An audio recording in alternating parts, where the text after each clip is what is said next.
सिद्धार्थकोट में मच्छर मार स्प्रे न थियण खिलाफ एसीपी पारां DHO डॉक्टर ज़ुल्फ़िकार रावत खिलाफ सख्त एहतजाजी मुज़ाहिरो। सिद्धार्थकोट में मच्छर मार स्प्रे न थियण खिलाफ एसीपी पारां शहर के मेन कोट मोड़ी चौक ते एहतजाजी मुज़ाहिरो करे सख्त नारेबाज़ी कई।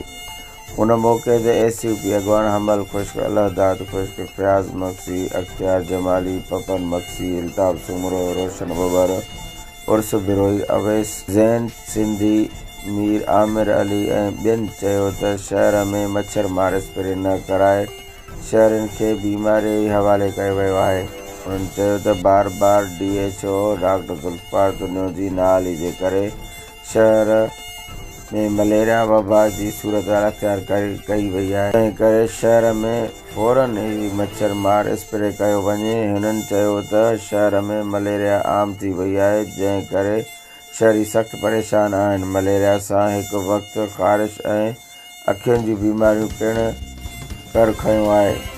उन्हनि इल्ज़ाम हयो त DHO मलेरिया जूं दवाऊं ऐं मच्छर मार स्प्रे जूं दवाऊं बि खपाए छॾियूं आहिनि। हुननि वधीक चयो त शहर जे सभिनी महलनि में मच्छर मार स्प्रे करायो वञे ऐं शहर ऐं ॻोठनि में मलेरिया जा मुफ़्त सेंटर खोलिया वञनि। दवाउनि में थियल करप्शन जी आला सतह ते जांच कराई वञे। ॿी सूरत में एहतियाती दायरो वधायो